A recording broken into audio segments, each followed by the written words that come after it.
And we are live on the United Public Radio Network, UPRN 107.7 and 105.3 FM New Orleans. To all those above me that watch over me, to all of you, my fave parapeeps on this side of the veil, welcome. This is Father Shawn's Paranormal Ministry. I'm your host, Father Shawn Whittington. I'm an ordained Catholic priest with the United States Old Catholic Church. I'm a fully professed brother with the Old Catholic Benedictines of Immaculate Mary, team member with Society of St. Benedict, and co-founder of GhostBegone.biz. And yes, I'm that guy on Eli Roth Presents The Legion of Exorcists on Travel Channel, currently streaming everywhere. Interesting thing, since coming to this network, of course, my audience has grown a lot. And with that has come many people that have reached out to me, still wanting to know where they can see the show. So it's streaming everywhere. I mean, I have friends that have a particular cable network or a particular satellite network that they get their TV through. And if you get on demand with your TV service, you should be able to get the show on demand. It's also available through Travel Channel on demand, but it's on Max, Discovery Plus. You can purchase the entire season one at Amazon Prime Video, so you can find it. And that's Eli Roth Presents The Legion of Exorcists. Very proud of the project. Still no word on a season two. We're keeping our fingers crossed. But for all of you that continue to discover it and reaching out to me with such wonderful compliments and support of the show, that means a lot to me. God bless you and thank you for that. Anything you want to know about my wife and I and our ministry work, go to our website, www.ghost-b-gone.biz. If you go there to visit, there's a lot of cool things to see. Both my books are there. My books are available a little less expensive at Amazon, and they also come available in an audio version, which is cool. But if you buy them off the website, they leave my office here. I autograph them. They come to you in a beautiful house blessing kit, and you never know when you're going to need one of those. And the other beautiful thing about purchasing them off of the website is part of the proceeds of every sale of every copy of my books goes to support stjude.org and the ASPCA. So how cool is that? You get to help some of the neediest children on the planet and the animals too. You can enroll in my online course, Introduction to Spiritual Warfare, there on the website. If you feel that that is a course that is speaking to you, you can enroll in it there or reach out to me and talk to me about the course before making that type of commitment, and we'll decide if the course is right for you. But all my students that graduate get a stunning diploma, certificate of completion, suited for framing, along with some other very special blessed items you can only get from yours truly. It's a 12-week online college level course, and there's no other course like it out there. And the instructor, there's no other instructor out there like the one that's going to teach you the things you're going to learn during that course. So there's also a place on the website where you can make an appointment to speak with me about your spiritual issues. And that's it. If you want to know about the retreat, the big USOCC retreat we got coming up, it's April 24th through the 27th, the week after Easter. It's just around the corner, and it's at Todd Hall Retreat Center, capital TODDHALL, Todd Hall Retreat Center, and that's in Illinois. And everybody's welcome to come. You just gotta, get yourself there. Pay for your own transportation to get there and get home, and you got to pay for your room when you get there. But paying for your room, and they're beautiful double rooms, even if you just are a single.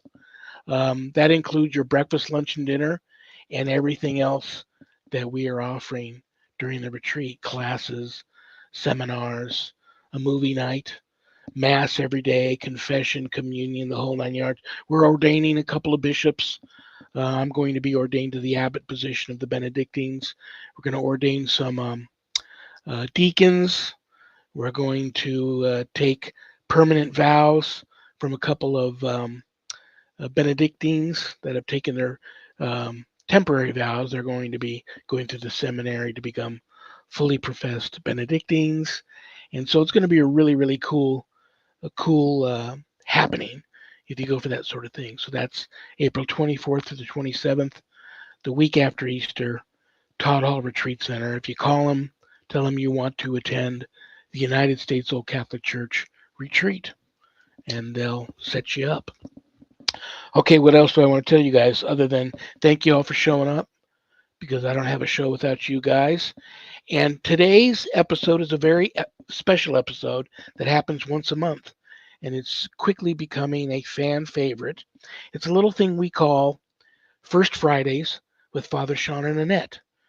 It's you guys that have tuned in are the guests. If you're watching one of the live streams, we're not only on UPRN, but we are also streaming wherever podcasts live. So if you're one of the people that have access to the chat, the live chat on any of the streaming services, this is your opportunity to put Annette's feet to the fire, rake old Father Shawn over the coals on any topic. No topic is off limits. Everything's on the table, and it's a chance for you to go one-on-one with us and ask us anything you want to ask us. It's open mic Q&A session format for the whole show. So having said all that, I'm going to bring on my very special co-host. She's my permanent co-host, but I enjoy First Fridays with Father Shawn and Annette because it's a chance for me to also get more caught up with her and to chat with you all. So without further ado, I love her. I respect her. I've known her forever. She's the owner of Stellium Books. She's my publisher. Please welcome to the show the one and only Annette Munich. Hi, Shawn, Father Shawn. Hi, everybody. Hi to all of our chatters. We love you.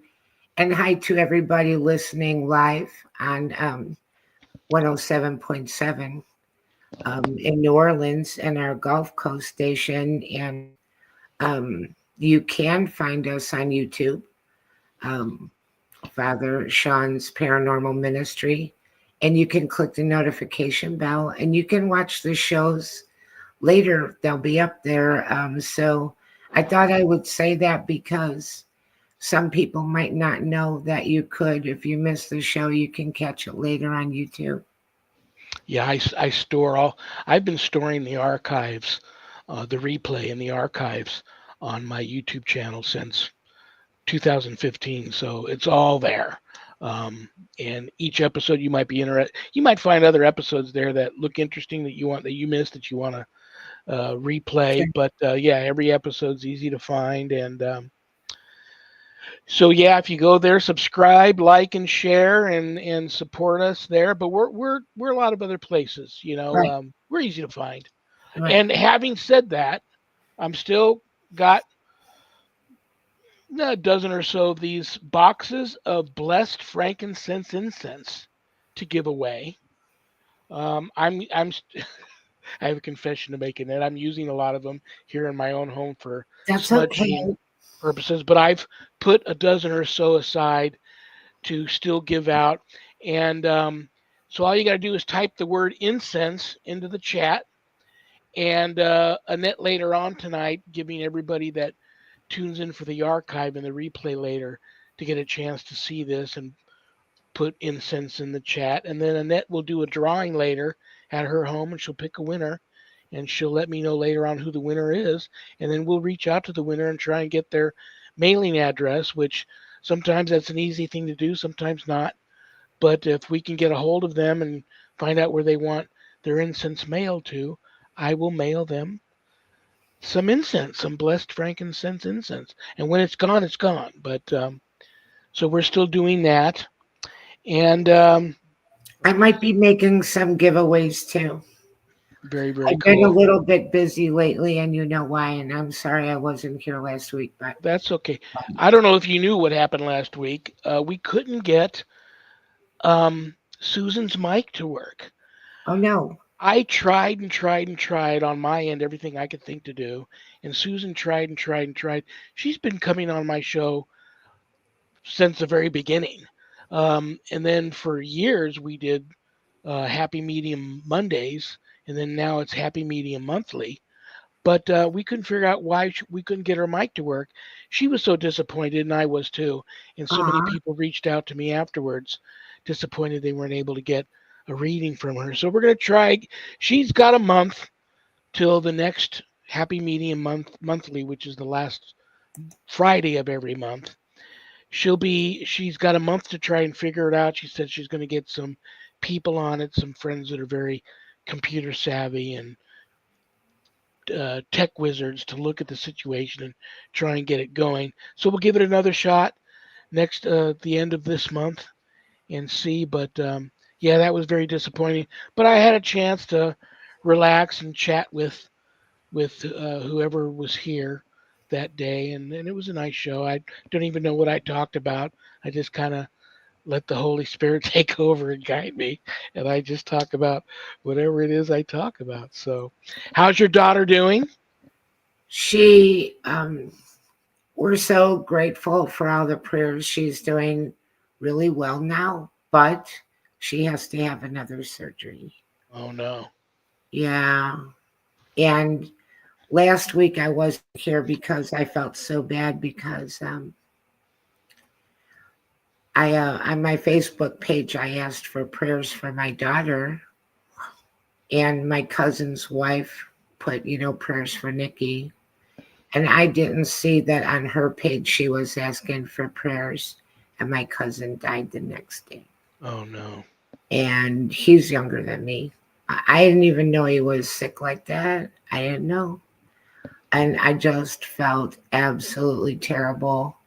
Um, so I found that out just a little bit before I would be getting ready for the show. So I bowed out gracefully because I was really upset. Well, I know you. I've known you a long time, and I know you, and I don't even have to ask. I know for you to do that, something's going on, and I just let you do your thing, and I know you and I will eventually hook back up.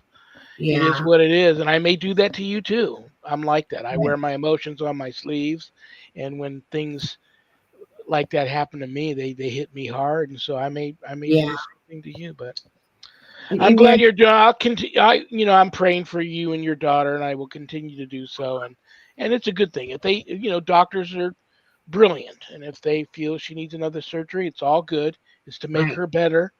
Right. So She is doing better from the way she was. So, and very cool. her recovery has gone pretty well.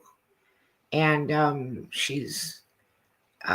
very happy with how well she's doing. And I just wanted to say if anybody wants to say a prayer for my cousin David and his wife and his sister, and any family and friends that are mourning because his wake is today and his funeral's tomorrow. He lives in Tennessee, and he was nice to me his whole life. He was in the Navy. He was on submarines. He was a very cool person. Very cool. Well, I'll offer him up in prayer to during tomorrow's mass if you'd like. So after the show, in a private message, send me his full name, and I'll offer him up in prayer during my mass Thank tomorrow. you. Appreciate that. Um, to all our brothers and sisters in New Orleans listening, I hope you all had a wonderful and fun and fabulous Mardi Gras and survived it. And to all my Catholic brothers and sisters, I hope you're all settled in and ready for a blessed Lenten season. We're now in Lent. So I know, Annette, you happen to be Catholic. Are you giving up anything special for Lent? Every year I give up sugar. I mean, not so strictly that I don't have any, like a low carb diet, but I don't have any candy or cookies or cake or ice cream or any kind of treats. I give up sugar every year, and it's pretty difficult, but I've been doing that for a while now, so I just keep doing it. It's the right amount of hard, and yet it's doable. I, yeah, I don't know if that makes any sense. It's big enough, it's not chintzy, but I give up all my treats. What do you give up? Or do you do an extra devotion? Some people do. I just really try to I tried I make it a point. Well, I do this year round, but I make it a point to try and be as available as I can to anybody who just needs to talk about whatever spiritual issues they may be going through and having. And I just make it a point to really draw my line deeper in the sand and continue to fight the adversary because he's really after us during Lenten season. So I make it a special point to really continue to fight him and fight temptation because that's off the charts ordinarily, but really off the charts during the Lenten season. I feel it. And so I just make it a point to continue to fight. My mother never ate meat on Fridays any year round. I only did it growing up during Lent, but since she passed away in May, she rest in peace. I decided, as a salute to her, that I wouldn't eat meat on Fridays ever, not just during Lent, but ever. So I continue that on, and that's it. But I'm looking forward to a great blessed Lenten season. And on that note, I'm feeling the need to light a candle for everybody that's tuned in that's Catholic. I'm going to light a candle, and this candle will burn until it's burnt, done burning all the way down. And I want Beautiful. to light this candle for everyone that can see me and everyone that can hear me within the sound of my voice. May the Holy Spirit enter and intervene in the lives of everyone that can see me and hear me for not only this blessed Lenten season to come, but for all of your journeys, continued journeys in this life and on to the next. In the name of the Father, and of the Son, and the Holy Spirit. Amen. Look who's here. Well, there's a lot of people here. Oh, there's Carl. Hi, Carl. I haven't even looked at the. Hi, Linda. Infinite Joy's here. Hi, Infinite Joy. Hello, Camilla. My favorite student from Denmark is here. Carl's given And up watching for Lent, or maybe he likes my sugar idea better. Ah, Carl's here. I love Carl. He's my big uh, for those of you that don't know who Carl Supp is, and he's going to be, I think I've already rescheduled him to come back sometime soon. He's in my humble opinion, probably one of the most knowledgeable, experienced, legit squatchers that I know. He's a big Bigfoot guy, and I have him on every once in a while. And he's got such wonderful stories of encountering this creature. He's just a really cool dude. So happy to see you here, Carl. And this a um, very, very extremely interesting person, and he also has experience with different aspects of the paranormal. So if anybody asks anything interesting today, and we could take a weigh-in if he has an opinion, that would be lovely, right? well, I did see something that I think Linda had a question for me. There it is. Father Shawn, how can a toxic family member be permanently banned from coming around? Well, Linda, I, you know, You know what? I My first question on that is, she mean alive or deceased? either Are we or. talking about a living person, or are we talking about a paranormal situation? I'll address it both. I'll address it both. I have many friends that feel they have Oh, loved ones who have not passed deceased, you on, say. but not crossed over, who are still hanging around and they love it. Probably because one, that the whole idea of that doesn't freak them out. Two, their loved one probably isn't doing things to freak them out. And then I have some people that have reached out to me that have loved ones that have passed on but not crossed over that are still hanging around, and it does freak them out. Not because the person, for whatever reason, it just freaks them out, and so they want them to cross over, rest in peace, and seeing them and hearing them and knowing them around in the spirit realm freaks them out. So you got to find a way to get them to cross over, realize they're not of this time any longer, and they don't really belong here, and they need to cross over. If they're still living, whether they're dead or alive, if they're extremely toxic. Now, Linda, I don't know just how toxic this toxic family member is. I just want to say this: family is family. Blood is thicker than water. Um, and you got you are the only one that really knows how toxic this relationship is. I'm a firm believer in do whatever you can to try and mend broken relationships with family members because you only have one family in this lifetime, and family is very important. The devil, that's one of the main things that the devil first goes after when he comes after you, is to break up the family. So I would just continue to pray that whatever is this person is doing that is making them be perceived as a toxic individual and you don't want them around any longer, pray for that person and pray for the situation to resolve, because that's really what you need to do. Other than that, I mean, you never want to resort to violence or fighting or being physical, that type of thing. Um, and I think honesty is also the best policy, especially with family members. You can sit down with a family member and say, "Listen, I love you, but I don't like you. I really don't like you. And I really don't like it when you do this and this and this and this." And yes, I agree, I'm probably a bastard or a bitch too. I know I'm going to get hate mail for that. I'm sorry I had to use that language. But admit that you have issues too and that you're going to work on it, and you're sorry if your issues affects them and maybe even causing them to be toxic back to you. But you need to be honest with people that you feel that way about and see if you guys can have some type of, meeting of the minds and common ground, because we're far more alike than we are not alike.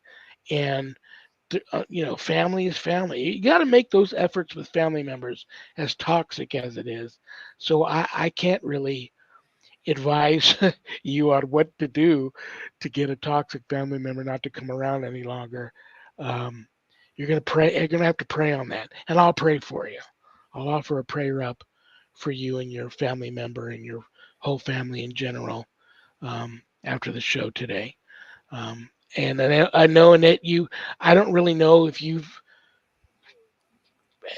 would consider some of the issues you've had with family members having been toxic or just difficult and trying. But if you have something you'd like to add to that, God bless you. I didn't really have um, somebody so really toxic come around me for extended.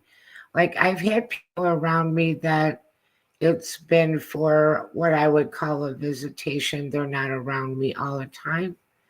And again, praying for them and, forgiveness heals a lot. I struggle. It's not always easy to put things behind us that happen, but I've not had somebody toxic that's a relative that was hanging around me for the long term. Well, she did comment here, deceased, so Right. that's tough. Yeah. That's a tough. I'm a big believer in try to figure out if you have Linda, if you know of anyone in your area that's a gifted um, psychic medium, but do your homework on them, get some references, make sure this is a person that you not only trust, but a lot of other people trust, that has a good track record. And if you trust them and believe they're truly gifted, get them over there to try and talk with this deceased family member of yours that's toxic.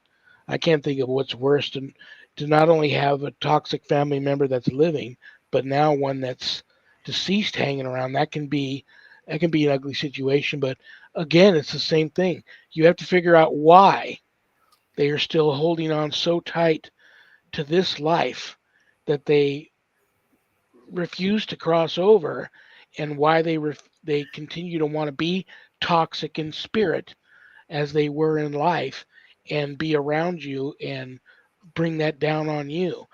Find out for these reasons and then, try and have this spirit medium um, rectify the situation somehow. I That's the only. I don't know if it's helpful, but I've had ongoing with difficult spirits that were not related to me. And I actually would address them and say, yes, I know that you're here.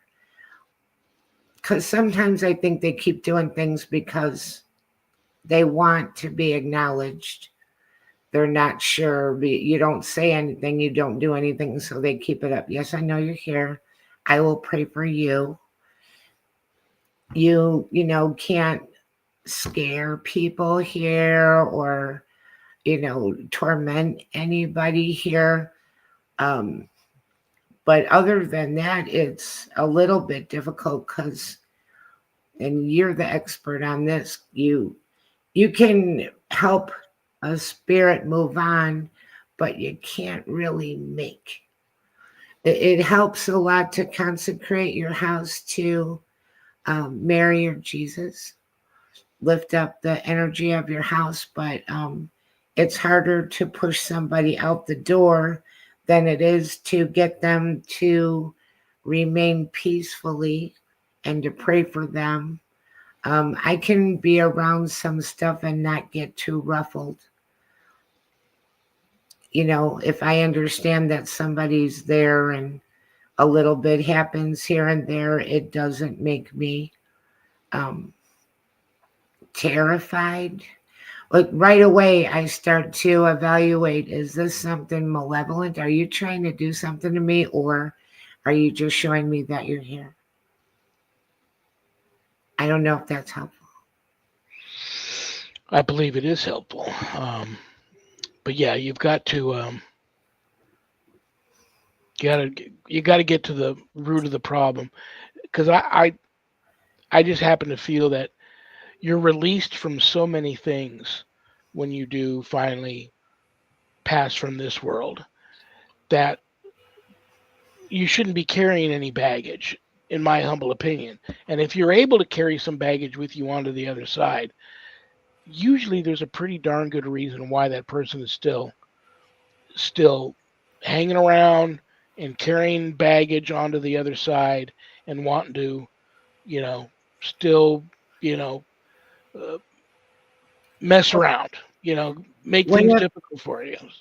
what happened between you and them was so traumatic that they're around because they can't let go of that and leave the earth plane because they're tied to you from like a trauma bond.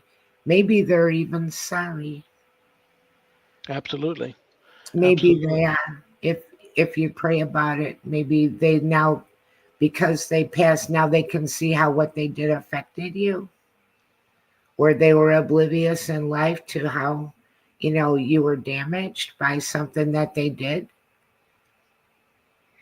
You You can know, still heal family relationships even if someone's deceased.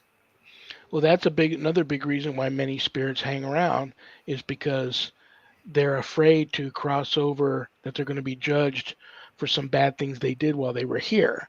So I'm with you 100% on your comment where you said just let them know if just in case you didn't know, you're dead. You're now in the spirit realm, and you're not at this time any longer. You're of the ages. You need to cross over. Look for that light. Don't be afraid of it. There's no judgment on the other side in heaven. And then I usually I'm big on calling in help. So I will ask my guardian angel to speak to some of his or her angel buddies to come down and help this spirit um, get to where they need to be. But I will, like you said, if I suspect for a moment that the person is needing some forgiveness, um, I let them know I love you. I forgive you. I pray for you. There's no reason for you to stay here. I want you to rest in peace. And you're right, that can go a long way. I think that could be really, really hard, especially for somebody that suffered physical or sexual abuse from someone. Um, and the spirit of that person is hanging around and trying to make something healing happen out of that when time ran out in this life. That's a real challenge. I like what Carl said here. He said, "Whatever you do, don't feed them your energy." Yeah, you never want to ask. And I don't know if this is exactly what Carl meant. I hear some people say, "Listen, take my energy, and use my energy to do this or do that." Yeah, don't do that. Um, uh, that's why, like I said, I've told people I'm 65 years old now, and I've been involved in the field of paranormal research one way or another since a very, very young age. And in all of that time, the, in my humble opinion, legit, true psychic mediums that I've met, I can count on both hands. So that's number is very, very low. So, but I'm a firm believer if you know somebody who can communicate with spirit, then get them over there to do that. And and I hope, Linda, like I said, I'll continue to pray for you, and I hope the situation turns out for the best for you. That's a rough situation for sure. Um, I had a weird thing happen this past week and a half. I haven't checked the prayer, and we'll check the prayer urn later today. I don't know what I have in there, but I've emptied out for First Fridays. I always empty out the mailbag and look at all the questions, and I write them down. And I decided I didn't even have to write them down because a weird thing happened. Um, and I'm affectionately naming this phenomena the four P's and a G phenomena. Hmm.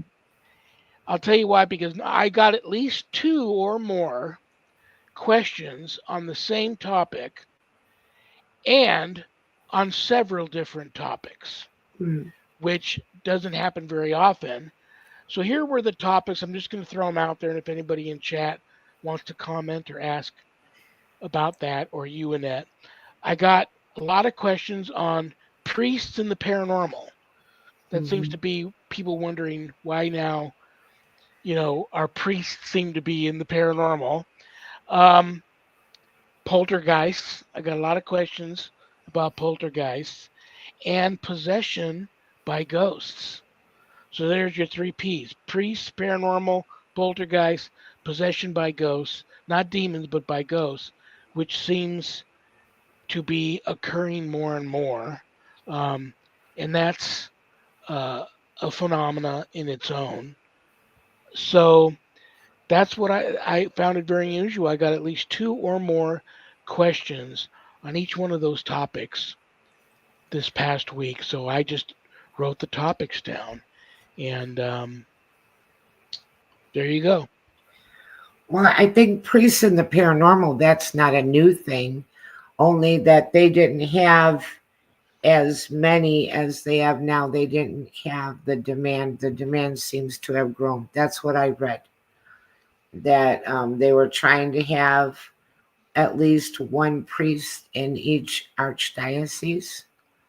And there are priests that have never dealt with anything paranormal, and um, it's not, really like something that they feel comfortable responding to. They haven't had dealings. So, it's not really a new thing, it's an expanded thing. Well, these particular questions dealt more along the lines of, um, exorcism, of course. Every diocese now has at least one exorcist, or I should say, most dioceses have at least one exorcist on property there. But like I think of the priest before I became an ordained priest, and I was just an ordained minister through a Christian university. I used to go see this bishop around the corner at this one Catholic church. I would call him ahead of time and say, I need a drive by. I need a drive by blessing. And he knew what that meant. He thought it was the funniest thing. I would have my trunk filled up with all these items I needed to bless. Mostly it was items I'm going to take with me on paranormal investigations. And I would just pull up and then back right up to the church, pop my trunk. He'd come out, he'd lift the trunk up, he'd lay hands on everything and put a blessing on everything in the trunk, on the car, on me, the whole 9 yards. And then he'd shut my trunk and I would drive off. But when I first met him, I used to make an appointment for people that clients of mine that I knew really needed to talk to a priest but weren't Catholic. I knew I could go to him and make arrangements for them to make appointments to see him. But I first wanted to go to him, tell him about this person, recommend that he let them come see him, and then talk a little bit about their background. But when I first went and met him and told him what I did, he was so relieved to finally, he said, I prayed that you would come here. He says, maybe not you specifically, but someone like you. And I go, really? He goes, I'll tell you why. Because my diocese and the people that I answer to don't want to be labeled as this is a paranormal church. And all I can really do is go and bless a home. But there's a lot of people that are asking me to come over and deal with ghosts that they have in their homes. And I haven't been given the green light or the reins taken off of me to actually do that. But I can go and bless homes, and I do a lot of that. So I'm glad that I've met you and now we can talk about this. So he would actually give me cases. I've gone there and already blessed the home. Maybe you'd like to follow up, and if they're still having some issues, handle that for me. So that was a great thing. But I would take people to go meet him because I want to get some of these people that I knew had attachments, some demonic, to get them on hallowed ground and to be in the presence of a priest and under the roof of a church. And many times the reactions weren't great. Many times that's all it took, and things got better. But that was one incident where or situation where a priest wasn't allowed to just jump in the deep end without the floaties on and get all involved in the paranormal field. Many people have accused the United States Old Catholic Church, which I'm a member of, being a paranormal church. No, we're not. We happen to be there for the paranormal community more than anything else. And a lot of people in the paranormal community come to us for help because they've are now in trouble. They've been at the wrong place at the wrong time, said and did the wrong thing at an investigation or on a case, and now somebody in their team or the whole team are having some major spiritual issues, or a client of theirs. So we're there for that. But we don't really necessarily go out and just do ghost hunting. We don't go to we don't do just ghost hunt to ghost hunt. We're there to help. So we are not. I'm here to answer that question to people that may wonder: isn't the USOCC a paranormal church? No, we're a church. We just happen to help a lot of people that are in the paranormal community. So I get that, but any priest you see out there doing a lot of I don't know. I haven't seen it. If you've seen it or if anybody out there has seen that, I don't really see any priests out there involved just going to paracons just to go to paracons or Right, paranormal conferences or going to these ghost hunting events just to go and ghost hunt because right, it's a hobby. There's once you get that far, usually you're a priest first, and then that might come across your desk later on in your ministry work. Me, I'm the exception. I I was a ghostbuster many years before even becoming an ordained minister and then ultimately an ordained Catholic priest. But I'm the exception. Um, but that was all a calling from God. He laid that all in my lap. I didn't pursue that. Um, So yeah, I think it's a little weird. If you see a priest out there just ghost busting to be a ghostbuster, Right, I haven't seen it. And if you do see a priest out there doing that, eh, it's a little weird. You might want to kind of just go up and say, "So what, Father? What's the story?" right. Although I would. there are some really well known and well respected priests that speak out a lot about it. But it's a very serious topic. They're not just, it'll be cool. I'm going to get involved in this. No, it's never a story like that. Um, but yeah, So that's my story, and I'm sticking to it. a lot of people thought I was like a paranormal investigator. I had my show and I interviewed a lot of paranormal investigators. They'd invite me to go places. And I was in it and doing the radio, talking to people because I was having experiences. But they'd be like, it'll be fun. We're going to, I'll pay a ticket, $45, and be locked in at a penitentiary overnight. And I'm like, that sounds absolutely horrible. No, that sounds like PTSD to me. Maybe something will happen. Something will happen. Something will happen, and I will have paid a ticket for it and been stuck in there all night long on a lock in. No. Mm-mm. I'll add one last thing on that note, and then I'll move on to another topic if you'd like.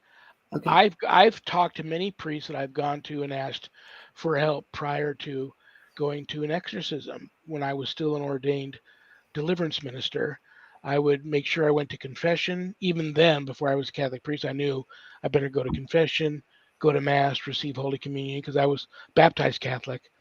And then if I saw a priest there or I knew they had a bishop on hand, I'd make an appointment, try to squeeze in an appointment before I went to do this thing. And I've spoken to many priests and told them I'm getting ready to go do this. And I don't know if this comment was because I wasn't an ordained exorcist at the time. I was an ordained deliverance minister slash exorcist, but not Catholic. I don't know if they said this because of that reason or in general, but I've had many priests look at me and say, don't do that. If you try to fight the devil's going to go in you. So I would advise against doing that. And that could have just been because I wasn't an ordained Catholic exorcist, and this was a Catholic priest giving me probably the best advice he could. Um, so some priests don't they're different than the average person that calls me up on the phone or sends me a text message. Hey, I want to be an exorcist. I think that looks like it would be a cool thing to do. Teach me how to be an exorcist. There's that guy, and then there's priests who are priests because they love being priests. They were called to being a priest. They don't have any desire whatsoever to be an exorcist. They Right. leave that to true exorcists, and true exorcists have been called to this field. And I get a lot when I say that to a lot of people that reach out to me that say I want to be an exorcist, I'd be a great one. Do you feel you're being called to it? And then when we start peeling the layers away, and I get to a point where I realize, listen, come on, let's not kid ourselves here. I love you. You're my brother in Christ or sister in Christ. Let's be honest here because we're talking life and death and your soul. Let's be honest. You're not being called to this, and I got drug into this field kicking and screaming, literally. God had to beat me over the head for me to realize that he was actually calling me to this and he wasn't going to let me out of it. So it's a calling. And some priests don't have any desire whatsoever to go toe to toe with the adversary because, like I said, it's a matter of life and death, and you've got to be on your game. And like I said, you got to be called to it. And you're not really the one expelling anything. You're being used as a vessel to Right. allow the Holy Spirit to come through and do whatever it is that needs to be done at these situations. Right. So, like I said, let go and let God. And I get a lot of people get angry at me. Oh, you damn Catholics think you know it all and you're special and you're only you are allowed to be exorcists. I mean, Well, you're not getting the point of our conversation here, buddy. Let's take a step back, take a deep breath, calm down. I'm not trying to insult you or get in a fight with you, but I'm trying to save your life and save your soul here. But I get a lot of angry people when I have these conversations with them that are mad that I'm not just going to teach them how to be an exorcist.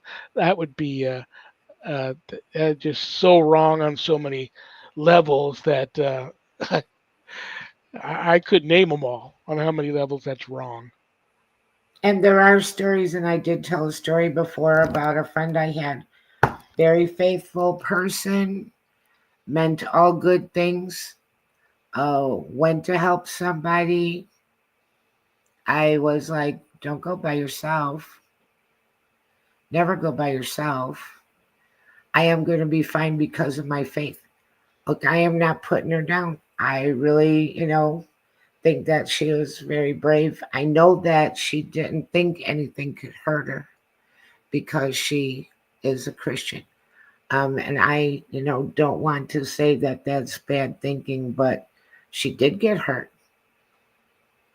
And, it's nothing to take lightly. I really think that you should never walk into a bad situation by yourself. Well, Um, on that note, also, I'll say that even priests aren't immune to extreme attack. We're under attack all the time because of what we do and who we are.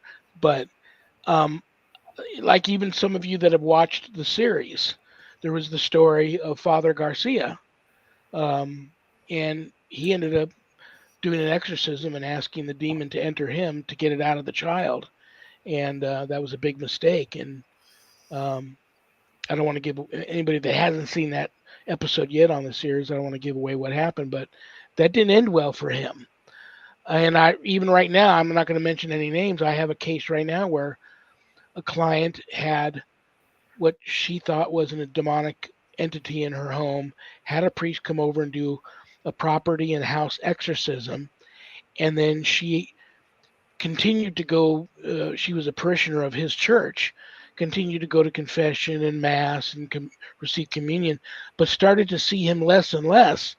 And then she made it a point to go to confession one Saturday while he was there, and she knew he was doing confession. And she reached out to me and said, "It's there's something going on with him." And so I'm going to look into it. But he could have an attachment and not even know it. And it's only people that really know him well and love him and are around him a lot that will see that. Um, so like, you're right. This is no joking matter. This is a very serious thing, and even priests get possessed. I mean, there was that true story. I forget what the movie was. I think it was called The Right. And Anthony Hopkins. Gosh, I'm not a big Anthony Hopkins fan, but he was great in it. But that was a true story of a priest, an exorcist in Rome, who an American exorcist went to go in tutelage under him. And during these exorcisms that they were performing, the main priest, exorcist in Rome, he became possessed. And they ended up having to have an exorcism done on him. And that was a true story. So it happened. So and it's scary stuff. we got, this question from Infinite Joy, and she also asked earlier if you heard anything about them doing another season. But before we jump to her, real quickly, because we had questions about possession and like also ghosts coming into a person's body. And I think that this is just my opinion.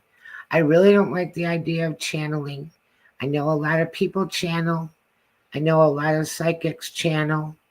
What you can pick up, with their other ambient senses, but I really don't think it's safe to channel to because if you're inviting something into your body to animate you, speak through you, I think that's an extraordinarily dangerous thing to do.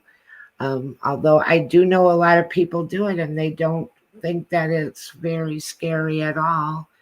And it might be that nothing ever happens.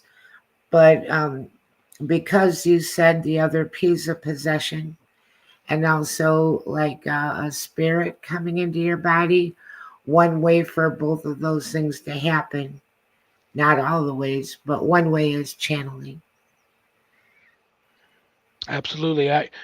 Even I know very gifted psychic mediums that will not go that route, become a Right, physical trance medium right. because it's dangerous.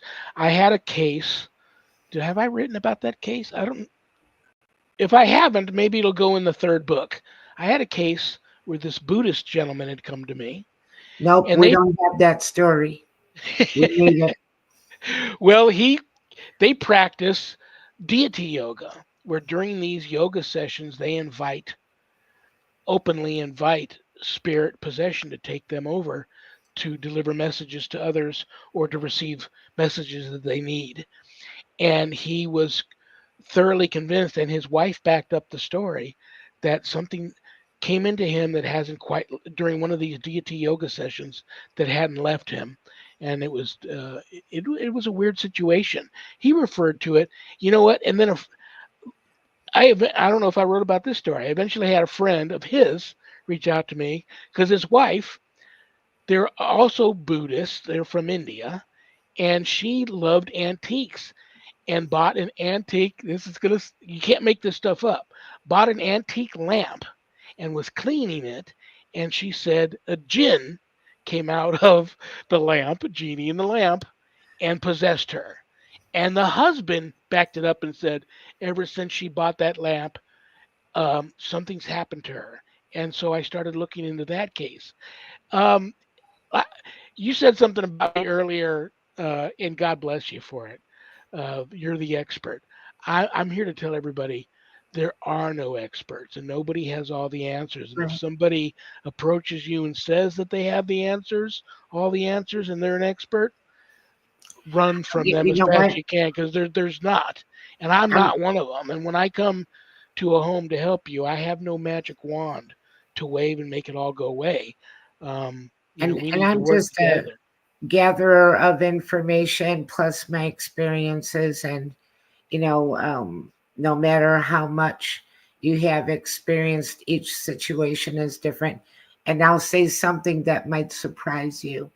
I'm very careful about this, but I did a show one day with a lady that wrote a book about the JIN, and I won't even say that word ever again the rest of my life. How bad that show was. It was inaudible. We kept trying to fix it. There was no reason for any of this stuff to be happening. Whatever it was out there did not want to be interviewed on the radio. And it got really crazy. And we had like a call in a person on a call-in line, and it sounded like a demonic voice. So forever and ever, JIN. Anybody that thinks that that's kind of a cutesy, funny thing, bad, real bad. And also, I couldn't believe this is still happening. I had somebody the other day um, call me up for a friend. He went out and bought online a Dybbuk box. Oh no, Right after he got it, he died. But he left the Dybbuk box to him, his buddy, who now doesn't know what to do with this Dybbuk box and wants to know if I believe it had anything to do with his friend's death. So that's an ongoing thing here. Don't do that. Don't mess with that stuff. no. Um, there are some old demonic type non-human entities from the beginning of time that never walked this earth and they have no fear of God. God can just get rid of them like that, but they're ugly. and they're vindictive and they're bad. So be careful with that stuff. And we've only got a few minutes left. I want to real quickly address Infinite Joy's question on sleep paralysis. If you, Infinite Joy, or someone close to you is suffering that, first, I always like to go the medical route so we can rule that out. Have them talk to a sleep expert first. Maybe even go get a sleep study done and find out why, if there's a medical cause for a psychological or medical cause for the sleep paralysis. Other than that, if if they're experiencing visitation during sleep paralysis and whatever's visiting them is getting violent, physically violent and leaving marks, or sexually violent or just sexual in nature and that's leaving marks, they need to reach out to somebody like me and come over and find out what's going on, because that's not good. But first, go the medical route and see if there's a psychological or other physical reason why this person, or if it's you, is suffering sleep paralysis. Like my wife to this day still suffers night terrors, and I will get night terrors too about 48 hours before my phone rings or I get a text message from a legitimate demonic case. I'll have night terrors. And that's usually the red flag to me that something's coming down, I better get ready, something's going on. Or I get paranormal drive-bys or recon blasts here in the home that are unusual, and I know something's stirring, something's going to come my way that I need to pay attention to. The only thing So that there I it can is. say about that is whether it's bad dreams or whether it's paranormal, either way, Archangel Michael prayer last thing before you go to sleep. And you could also do Archangel Raphael, please let me sleep in a bubble of your healing and protection, and see if that doesn't help. A blessed metal, things like that. Because I think that the angels could help you from nightmares as well, even if it's not paranormal. I believe that. Very well said. Before we run out of time here, let's make this quick. Jim Segala is our next guest next Friday, March 14th. Yay. He's one of your authors. That's going to be a great show. Oh, no, he's not one of my authors. He's from The Secret of Skinwalker Ranch Oh, I'm TV sorry. I show. thought he was one of your authors. I That's going to wish. be a great show. That's going to be a great show. I love Skinwalker Ranch. That is just I don't know if you've watched any of it, but all kinds of things happen there. Paranormal, aliens, skinwalkers, giant wolves, cattle mutilation, everything. Cool. I love you. I respect you. Have a great remainder to your Friday evening, Thank and you so much. I'll see you next Friday. Thank you. Thanks, everybody. Good night, Annette. Annette Munich, Stellium Books. Jim Segala next Friday the 14th. I love you all. Thank you all for tuning in. United Public Radio Network, um, for carrying my show. God bless you all for tuning in, because I don't have a show without you guys. Stay tuned for Carrie Lynn Shellhorn, host of Spirit Switchboard. Remember, brothers and sisters, we may have done what the devil said we did, but we are not who the devil says we are. Good night, Danny. Good night, Jack. Good night, Dog. Good night, Harold. Rest in peace. Good night, Ernie. Good night, Bill. Good night, Dan. I love you all. God bless you all in the name of the Father and the Son and the Holy Spirit. Peace.